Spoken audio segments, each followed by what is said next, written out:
Welcome from southern Minnesota. Right. From the Smiles Center, Anne Murray. Anne. Oh, Anne, it is so good to see you again. Welcome back. You've had the good fortune of already meeting her. So do you have all kinds of questions, or do you know everything? I know everything, so why don't you start and well, ask first, her what you want to know. I will ask everything, trust me. Great. What exactly does Smiles Center do? Well, we're a center for independent living, and what we do is we support people with disabilities to live independently. People want to live their own lives, you know, and not have other people tell them how it's going to be. So we help them find out what their choices are in the community and what kind of skills they might need to act on their choices. And you know, if you have choices in your life and skills to act on those choices, you have power in your life to do what you want. Right. And that's how we help people with disabilities get going in their life, start to do what they want, make the contribution that they need to in the community. And by disabilities, does that cover a full range of disability from physical to, can you explain more about that? It does. Well, we work with any kind of disability. We're not limited to just, you know, like one diagnosis or something. Right. And it's people who have mental health disabilities, physical disabilities, intellectual disabilities, sensory, you know, maybe they don't have low vision or no vision, or they're hearing impaired. Some people have medical issues. Some people have a hard time getting around. There's all kinds of different disabilities. Now, I'm sure that the financial part of this is a big component. How much does it cost, and where does the funding come from for your center? That's a good question. We don't actually charge the people that we work with anything to get the skills or to get the information that we have for them.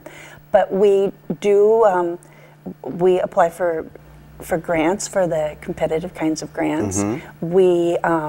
We can have contracts. We are licensed to have contracts with the state of Minnesota to do different kinds of services. For example, to help people develop at-home skills or learn not job skills like being on the job, but getting ready to have a job. And how do you keep your job? Those kinds of skills. Learning how to drive. Right. Now, someone who is challenged in some way, how do they find you? Is it referred via social workers, or can a challenged, in some way, shape, or form, a challenged person come to you on their own? Absolutely, they can come on their own. We don't require any kind of referral, but we like it when social workers know about us because that's one way that people get information. We're on the World Wide Web.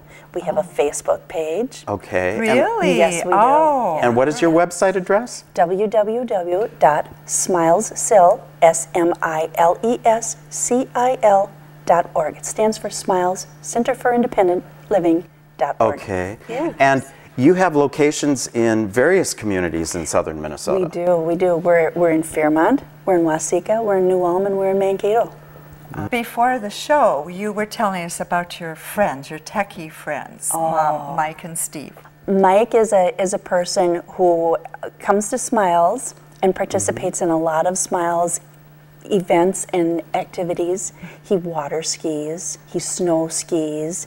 And he's very, very interested in online kinds of communications. Right. He doesn't have the use of sight. He has no workable sight. And he does all those sports events? He does all those sports because we can adapt them at Smiles. So he uses adaptive ski equipment to do these kinds of things. I see. Amazing. It is. And he is an expert on weather. And so he has, in his computer, he has the weather station kinds of things going on, and then he logs it, and he uses software that transcribes it from the digital into spoken, so that instead of having to read it on screen, he can hear it. So he gets that information. He watches all the movies and all his TV shows using another kind of software that he has figured out how to, how to get and install and use. So he's really like an inventor in he really, really is. Because you can get what's called an audio narrator.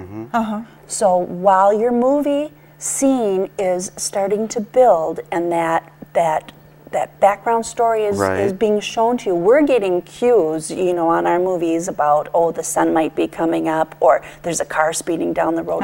The narrator will tell him that even while the credits are rolling.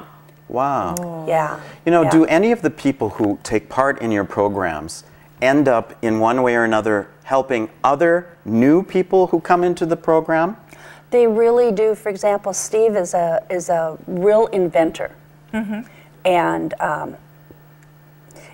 Steve has invented locks for his doors, and he uses certain kinds of lights for his house. He doesn't, he gets around his house and he lives on his own. Oh, my. And he has people come in and help him because his body doesn't work very well for him. He doesn't, his arms won't move very far and his legs don't move. So he uses a chair to get around, a power chair, and he uses his thumb to make his chair go back and forth and around his house. Well, you know, he could hire somebody if he wanted to come and lock the door for him at night. Yes. But he likes it better that he invented this remote control deadbolt system. Oh, I so would want one of those. It's just awesome. And you probably need one. You have a lot of fans out there chasing around you. And so he can lock his own house up at night. Really? And This is amazing. great. It's so incredible. What useful information for us, the public, to know that these programs exist. Well, thank you. You know, It's very helpful. I'm thinking, Ann, you know, with all this information, have you ever considered being a reporter for the Cocklebur Morning Show and keep us updated? What a great idea. Oh, don't you think that just I came? like that idea. Isn't that? Oh, we could That talk would about, work really well. Yes. Yes. Keep us updated on Smiles and all the activities and the events. And, you know, it's amazing.